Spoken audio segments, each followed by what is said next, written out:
एक बार एक वैज्ञानिक ने एक टिड्डे को पकड़ा और उसे अपनी आवाज पर छलांग लगाना सिखाया। वैज्ञानिक टिड्डे से कहता, कूदो।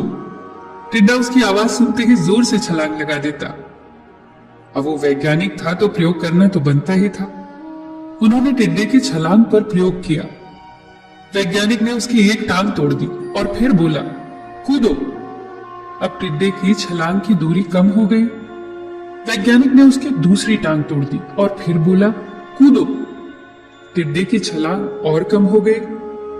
अब तोड़ी गई उसकी तीसरी टांग। छलांग की दूरी और कम हो गई। एक एक करके बेचारे टिड्डे की सारी टांगें तोड़ दी गई। अब आखिरी टांग टूटने पर जब उसे कहा गया कूदो, तो वो हिल भी नहीं पाया। अब वैज्ञानिक ने अपना निष्कर्ष अपनी डायरी में लिखा। जानते हो उसने क्या लिखा? जब टिड्डे की एक टांग तोड़ी गई तो वो थोड़ा बहरा हो गया। जब उसकी दूसरी टांग तोड़ी गई तो वो और बहरा हो गया।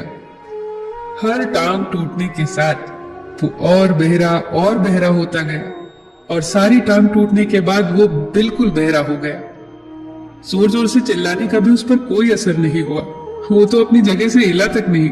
छलांग लगाना तो दूर की बात थी। इस कहानी को सुनकर सभी को ऐसा ही लग रहा है ना कि क्या मूर्ख वैज्ञानिक था।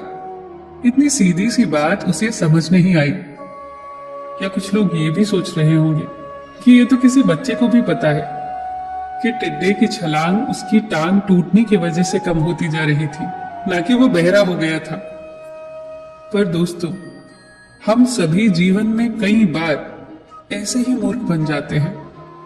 कई बार जीवन में दो घटनाएं एक साथ ऐसे घटती हैं कि उनका एक दूसरे से कोई संबंध होता ही नहीं, फिर भी ऐसा लगता है कि गहरा संबंध है। कभी कभी दिखता कुछ और है, हमें समझ कुछ और आता है और वास्तव में होता कुछ और है। इसीलिए अगर पछताना नहीं है तो जीवन में जल्दबाजी में कोई निर्णय न ले। हमेशा समझबूझ का इस्तेमाल करें, सावधानी बरतें, नतीजे सोच विचार कर ही निकालें। दोस्तों, आपको ये छोटी छोटी कहानियां और उनकी सीख कैसी लग रही है, हमें कमेंट सेक्शन में जरूर बताइएगा। आप अपने सुझाव भी लिखिए जिससे हम और बेहतर करने की कोशिश करें। फिर मिलेंगे दोस्तों अगली वीडियो के साथ। तब तक के लिए अपना ख्याल रखना और हमेशा